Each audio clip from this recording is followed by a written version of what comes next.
How are law enforcement agencies, the police, trained to handle tense situations and still maintain trust in their communities? Tonight, we get some answers on the record. It's time to go on the record with WRAL News. Good evening. A local police officer told me this week, if we don't have the public's trust, what do we have? Well, police and sheriff's departments across the state and across the country are painfully aware of this on a daily basis.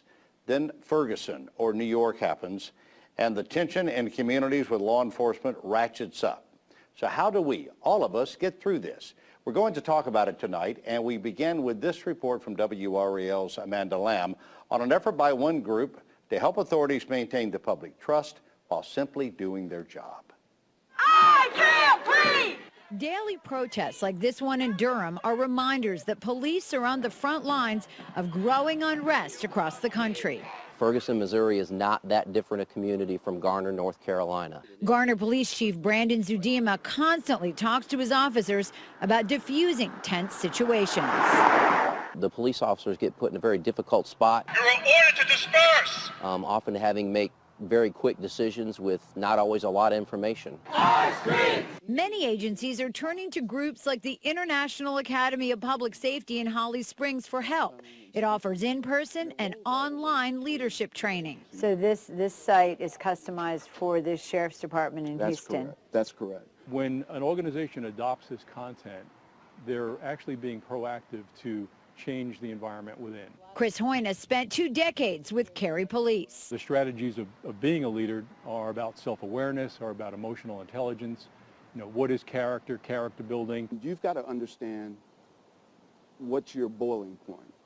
And when you reach that point, how do you tone it down?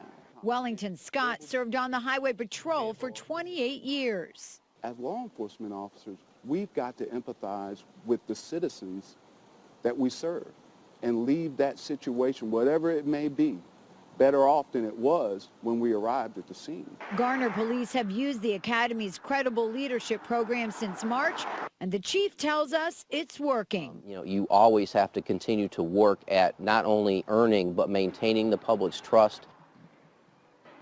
That was Amanda Lamb reporting. And with us now are the two men you saw in Amanda's report, Garner Police Chief Zudima and Lieutenant Colonel Wellington Scott. My thanks to both of you very much. Yes, sir. Thank you for having us. Taking the time to come in. You know, we have seen so much in the media, online, blogs, news reports, newspapers, particularly focused on police response in Ferguson and New York. The first thing I want to say is acknowledge to the two of you that we're painfully aware no stop a police officer ever makes is routine. You never know what's going to happen when you walk up to a car, have a door open if you're serving a warrant, whatever you're doing. With that perspective, here in 2014, has your job become tougher because of the events we've seen this year? I think it has to some extent. I think that we are being held perhaps more accountable than we have been in the past. And I don't think that means we weren't accountable, but I think sometimes we didn't communicate as well as we should have in the past as far as explaining not just the how we do things, but the why we do things. I think for a long time, the police approach has been to, we're the police, we have a responsibility, we're going to fulfill that responsibility in the community, and we're going to trust the community to in turn trust us. And that's just not necessarily the society we live in today, and some of that's not a bad thing. It gives us a better opportunity and an expectation to communicate better with those that we serve. Lieutenant Colonel Scott, you saw a lot on the Highway Patrol for a number of years. This idea of building and maintaining trust is something everybody has to work on all the time. That's correct. It's critical. In policing, if you don't have trust, then you don't have anything. You're just reacting. Building trust starts from within the organization and it filters outward. And a community feels that trust and it causes a sense of peace in the community. Right now, law enforcement is a very tough profession aside from what's going on now. it's tough from the start. You have young men and women that are out there putting their lives on the line every day. They don't know what they're going to face on a day-to-day basis. But we've got to be proactive in training, building intellect, building trust, and communicating not only within the law enforcement community, but with the community at large.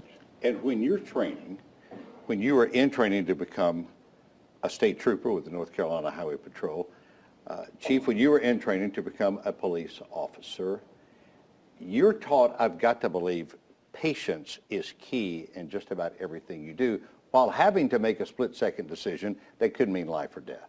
And therein lies the dilemma, is, we expect our police officers, and particularly those, again, the 21, the 22-year-old, who don't necessarily have a lot of life experience. We train them sometimes for as much as 6 months in a police academy, and then as much as 3 months with a field training officer, and then, they're put out to work and take on, again, we talked a little before, that awesome opportunity, but also that awesome responsibility in the community.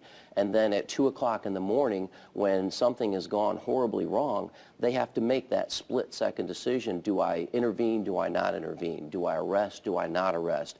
And we need them to be as prepared as they can to make those decisions, because unfortunately we're expecting them to be at their best when a lot of times the people they're dealing with are at their worst. People don't call the police when they've had a good day, typically. Good point. Now, we saw in Amanda's piece, as it began, there was video from recent protest in Durham, and one of the signs you see people holding says, "Cops are liars." When you see that, what does it do to you? It doesn't, I don't feel good about it, but I understand sometimes how that comes about, because people come from various cultures and backgrounds, and they've had different experiences throughout their lifetime with police and with other government entities. And so sometimes that spills over into the protest or their relationship with law enforcement. But our job is to heal that wound, to truly heal that wound. And how do we do that, or how we do that, is extremely important. And that's why I think it's very important for police organizations to take an introspective look at themselves and look at their visions and their missions. First of all, you've got, as a part of your vision, you have to want to collaborate with the community. And in a lot of mission statements, we mention collaboration with community. However, do we really practice that? Is that just a word, or are we really practicing that? And so it's very important to build the intellect, I feel, within your agency so that they communicate better with the community, that community is always on the forefront, as well as officer safety, because truly that intellect and that ability to communicate, that compassion, is actually a tactical tool that can be used in your relationship with police. Your relationship with the community. What we like to do with the International Academy, when we partner with agencies, we like to start building that intellect immediately. And how we do that is we get agencies to become self-aware first, right off the bat. Let's talk about self-awareness. Let's talk about those things that have affected the community, maybe in a negative manner that your agency didn't do, but you still have to deal with it. And so we start right off the bat building intellect with self-awareness. We ask the agencies to stop, look within. Do your visions and mission align with what you're doing, not only for the community, but in your jobs themselves? Then if not, how do we address that? We ask them to look at each individual officer. Let's do an assessment. Let's see, are you self-aware? When you go to work, you're human, so you're going to take some of the values that you bring from your upbringing and from the community, the culture that you're from, you bring that with you. Do some of those values or biases affect the way you police? If so, let's address it. Let's understand what it is and deal with it. Yesterday, well, let's see, we're actually taping this program on a Friday. So earlier this week, There were protests at Durham City Council. We've got some video of what was happening there. A lot of folks began to stand up, they began singing, and then they began to chant, Black Lives Matter. Black Lives Matter. As an African-American Lieutenant Colonel, obviously you understand both the frustration of the protesters, but if you had a chance to talk with those protesting, let's say you were an officer on duty and this was happening, what would you say to them? Well, I would truly say, first of all lives matter. And in law enforcement, you don't have the luxury to single out any individual. And that's why it's so important. You know, equity is, justice and equity, they sound similar, but they're different. You know, justice, is mandated by law. Equity, sometimes your values come into play. I would say to any law enforcement officer and any citizen, we need to be held accountable for that. And we need to make sure that our practices are equitable along cultural, racial, and social economic lines. They've got to be. And so that is the thing, that is why I say law enforcement is a calling. It's a calling. You know, some people say, I want to be a police officer, but do they really understand what policing is and how important it is? You're really giving up of yourself. It's a servant mentality, and that's necessary in policing. And what we say is every officer is a leader. They've got to be a leader and influence in their community. You've been doing this almost 29 years. Yes. You've been doing it almost 22 years. Yes, what led you into law enforcement? Family. My father led me to it, I believe. He was a volunteer, a fireman that got me started doing that early on, which led me into a short stint as a dispatcher, which led me to become a deputy sheriff in 1993. And where was that? That was in Western New York State, in the Buffalo area. And so I started there, and then got the good fortune to move to Lynchburg, Virginia in 1994, and spent 15 years there doing a variety of assignments and learning just an incredible amount from some really amazing leaders before I got the opportunity to come to North Carolina in 2009. And you mentioned it as a calling. What was the specifics of the call that you said, I think this is where I really need to be? I come from a background of a lot of public service. My father was a teacher and a school principal. My mother is a teacher and still teaches today. I knew that whatever I did, it was going to be in the public service arena. I just thought that it would be wonderful to be able to be a solution to issues as opposed to causing issues.